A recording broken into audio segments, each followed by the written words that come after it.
En el año 2001, un hombre se plantó ante las Naciones Unidas con una propuesta bastante insólita. Quería que reconocieran su gobierno galáctico con bandera, moneda y hasta constitución propia.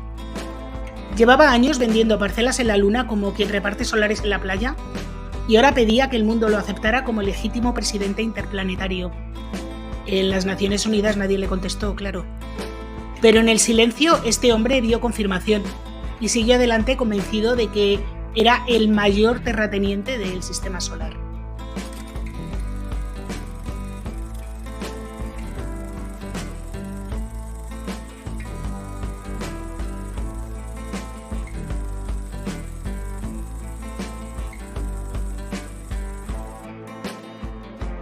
Hola a todos, yo soy Julia y hoy os traigo el caso de Dennis Hope, un hombre que un día decidió que la Luna era suya.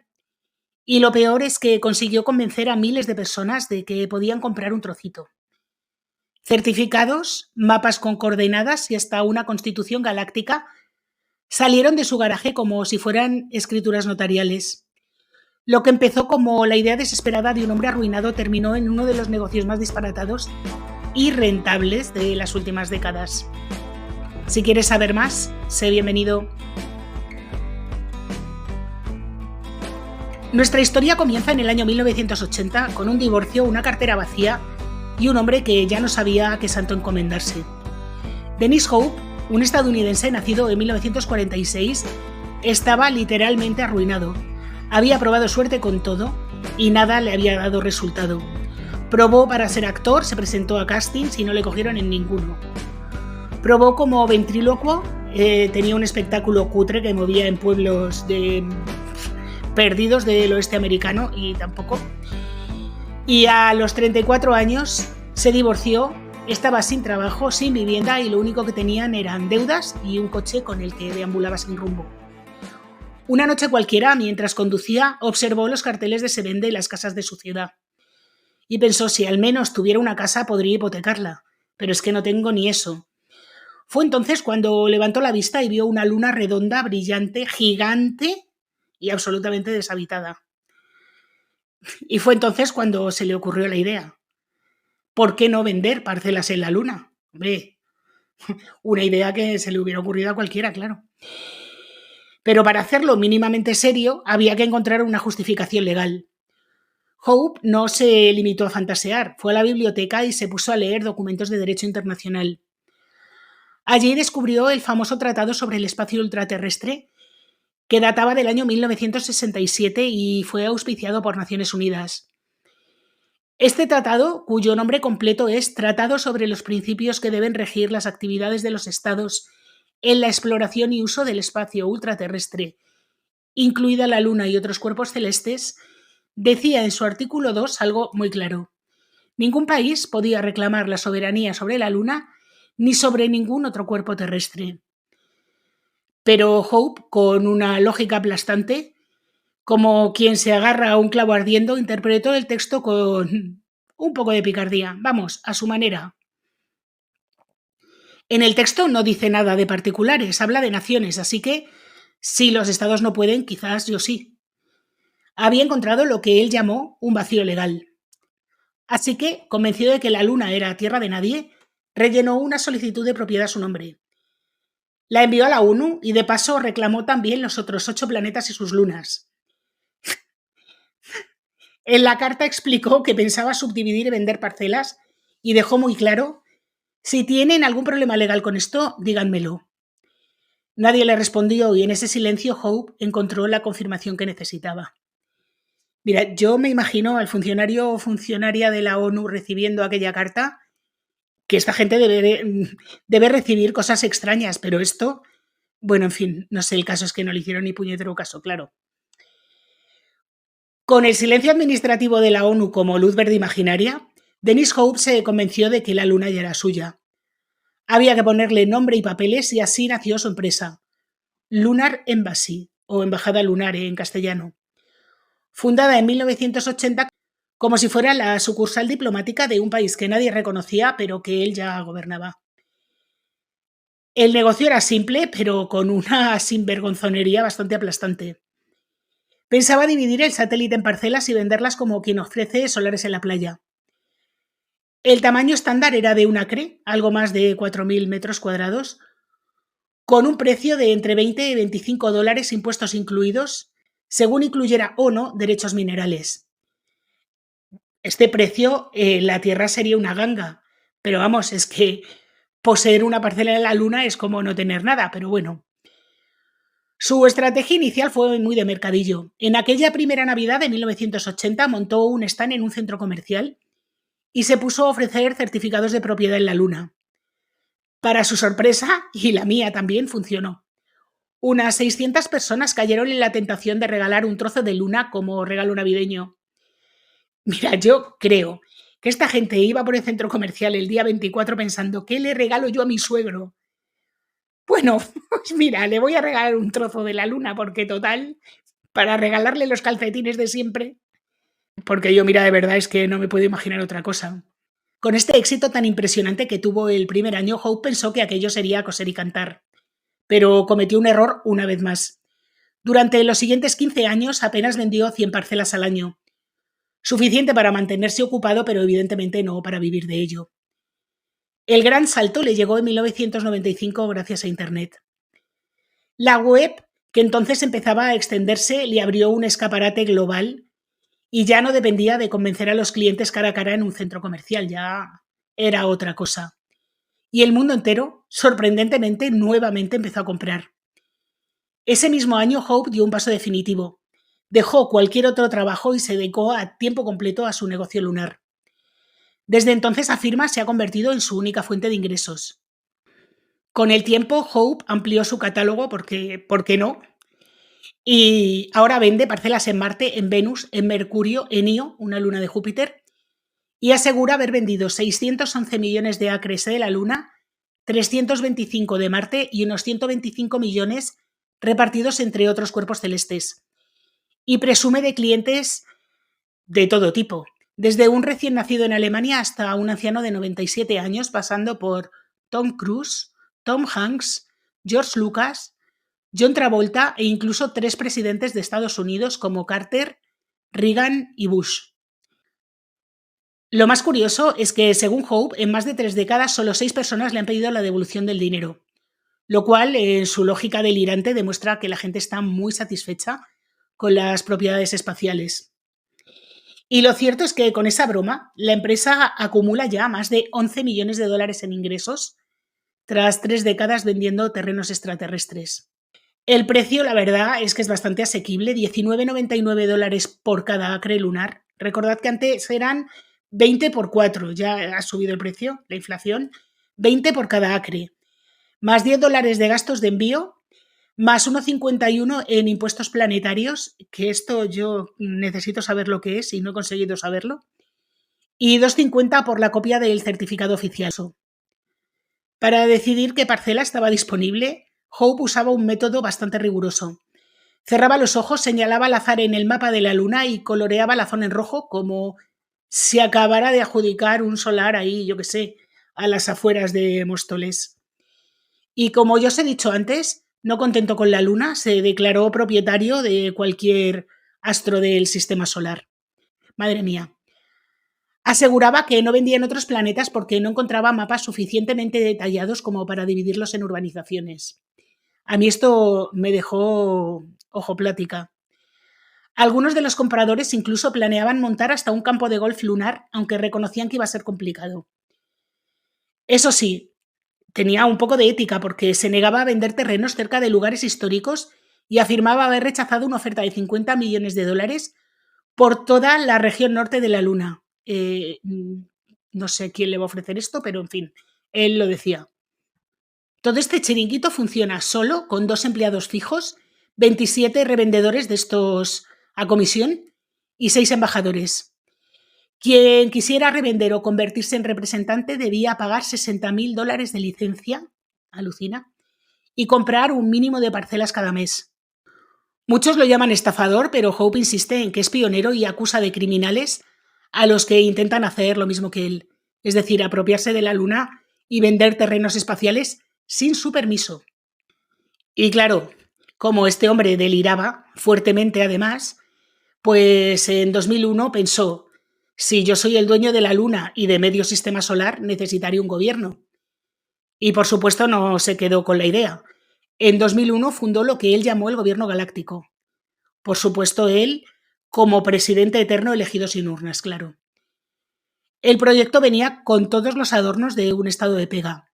Hope redactó una constitución galáctica tan extensa que supera en artículos a muchas constituciones reales. Se arrogaba la soberanía sobre la Luna, Marte, Venus, Io y el resto de planetas del sistema solar y proclamaba que aquellos terrenos pertenecían a los compradores de parcelas a quienes convertía automáticamente en ciudadanos galácticos. La bandera oficial del gobierno galáctico era un rectángulo azul con estrellas y franjas rojas que tenía moneda, el delta, respaldado según él por recursos minerales lunares que todavía nadie ha visto. Y para darle un barniz de democracia, Hope llegó a organizar elecciones presidenciales. El resultado, según él, claro, más de 1 millón de votantes y sorpresa, ganó él. ¿Quién se lo hubiera esperado? Evidentemente, una vez elegido presidente, formó gobierno con un puñado de colaboradores que recibieron títulos grandilocuentes como ministros, jueces supremos, embajadores planetarios y cosas así. Incluso creó instituciones como el Congreso Galáctico, que no eran otra cosa que reuniones en su garaje, literalmente, ¿eh? Y un supuesto Tribunal Supremo Interplanetario con membretes, sellos y aire de legalidad. Pero lo que realmente convertía esta farsa en un negocio era la comunidad de propietarios. Hope insistía en que los compradores no eran clientes, sino ciudadanos con derecho a voto, con responsabilidades y hasta con representación política. De hecho, en sus discursos llegaba a decir que el gobierno galáctico era la semilla de la primera democracia interplanetaria de la humanidad. Incluso los compradores recibieron su propio pasaporte galáctico, ¿eh? No os lo perdáis. Lo más irónico es que algunos compradores se lo tomaron en serio y había quienes participaban en foros, proponían leyes para la gestión de Marte o se apuntaban a la idea de instalar la primera colonia lunar con Hope como presidente fundador. Y claro, como ya había montado el gobierno galáctico, decidió conceder títulos nobiliarios espaciales. Uno podía proclamarse duque de Marte, condesa de la Luna o lo que ellos quisieran por un módico suplemento. Y como no, las bodas en la Luna ofrecían también un servicio especial con certificados matrimoniales interplanetarios. Y esta historia alcanza el punto más surrealista cuando Hope declaró que su gobierno galáctico estaba dispuesto a firmar acuerdos de paz con la Tierra para garantizar que cuando la humanidad llegase al espacio lo hiciera bajo su autoridad y sin guerras. Era un delirio, pero un delirio que seguía despachando certificados a miles de personas cada año y facturando millones. Sin embargo, Dennis Hope no inventó un negocio en un vacío legal tan limpio como él presumía. El Tratado sobre el Espacio Ultraterrestre, firmado en plena Guerra Fría, ya había dejado claro que la Luna y los cuerpos celestes no podían ser apropiados por ningún Estado. El texto impulsado por las Naciones Unidas tenía 4 pilares fundamentales que eran: el espacio, incluida la Luna, debía usarse con fines pacíficos, prohibiendo bases militares y armas de destrucción masiva. Ningún país podía reclamar la propiedad porque el espacio era considerado patrimonio común de la humanidad. Las actividades espaciales debían hacerse en interés de la paz y el progreso, y se debía fomentar la cooperación internacional en la investigación científica.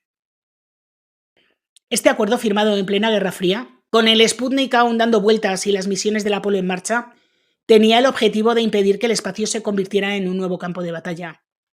Y aquí estaba la trampa dialéctica de Hope. El tratado habla de estados y no de particulares. Él insistía: yo no soy un país, soy un ciudadano, por tanto puedo reclamar lo que quiera.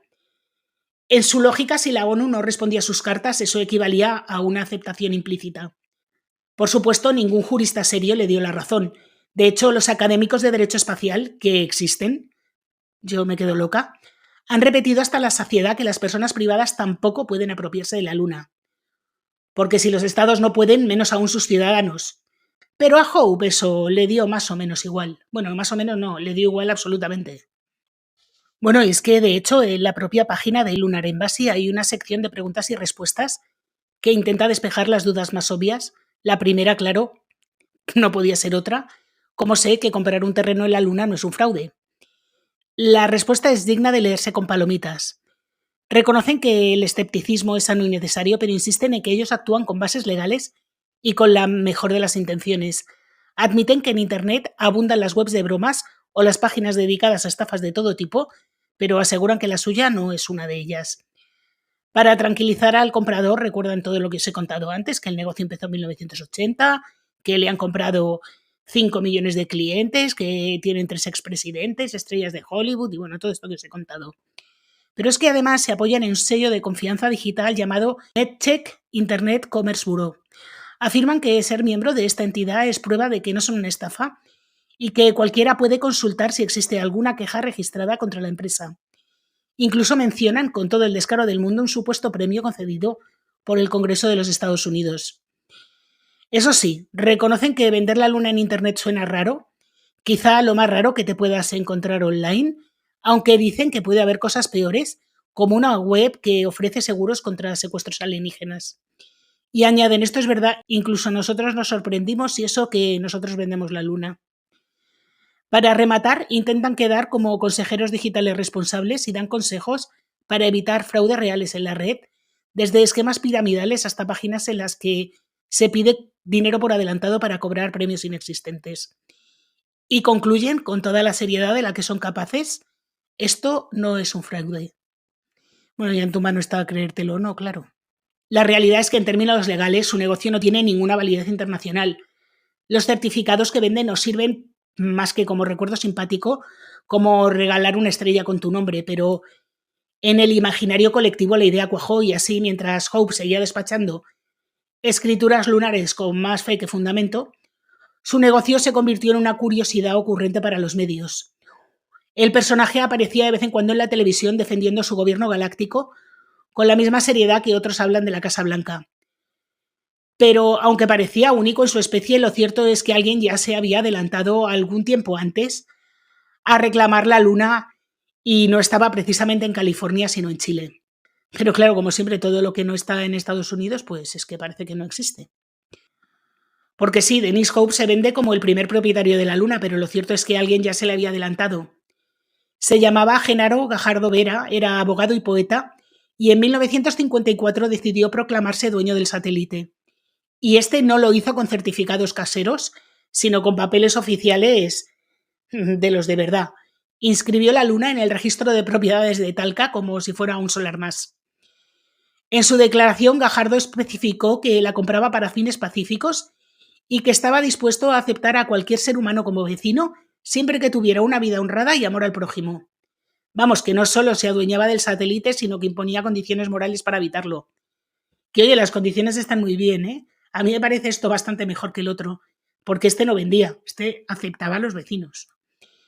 La historia corrió como la pólvora por Chile y con el tiempo alcanzó la categoría de leyenda nacional. Se decía incluso que el presidente de Estados Unidos, Richard Nixon, tuvo que pedirle permiso formal a Gajardo cuando en 1969 los astronautas del Apolo 11 iban a pisar la Luna. El propio abogado alimentó este rumor, aunque nunca se probó. Ya os digo yo que esto no ocurrió, pero bueno.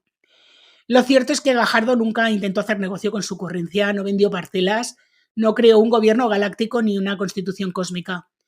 Su gesto fue más bien un experimento poético, una mezcla de ironía y protesta ante las burocracias terrenales. Cuando murió en 1998, la inscripción de la luna seguía constando en el registro chileno como una excentricidad legal sin valor práctico. Pero su nombre quedó ligado para siempre a la idea de que alguien podía proclamarse dueño de la luna con un simple papel. Así que cuando Dennis Hope apareció en 1980 con su empresa Lunar Embassy, no partía de cero. Ya había un precedente, aunque él prefirió ignorarlo. Lo suyo no era un acto poético, sino negocio puro y duro. La gran diferencia entre ambos era esa. Genaro Gajardo fue un soñador y Dennis Hope un vendedor. Y aunque la historia de Dennis Hope parece una broma, a mí realmente esto me da un poquito de miedo porque suena como a ensayo general de lo que se nos viene encima. Porque mientras él se dedicaba a enviar certificados dorados por correo, el mundo ha ido avanzando por un escenario donde la apropiación del espacio ya no es un chiste, sino un plan de negocio.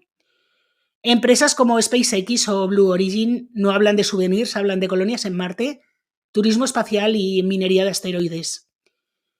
Y ahí está el choque. El Tratado del Espacio Ultraterrestre insiste en que nada fuera de la Tierra puede ser propiedad privada. En fin, no sé qué deciros porque tanto Elon Musk como Jeff Bezos son hombres con mucho poder y yo creo que al final, si se empeñan, son capaces de hacer lo que les dé la gana. En este contexto, el delirio de Hope adquiere un matiz bastante inquietante, porque si un ventrílocuo arruinado logró pasar 40 años vendiendo parcelas lunares sin que nadie le frenara, ¿qué impediría a una corporación multinacional como SpaceX o Blue Origin reclamar un cráter marciano cuando haya millones en juego? Al final, su historia resume lo peor y lo mejor de nuestra especie, la capacidad infinita de convertir cualquier cosa en mercancía y la facilidad con la que aceptamos el juego no nos lo presentan con un lacito. Lo que empezó siendo una broma navideña puede terminar siendo la antesala de la especulación interplanetaria. Y ahí sí, seguro que no habrá ningún certificado dorado que nos haga gracia.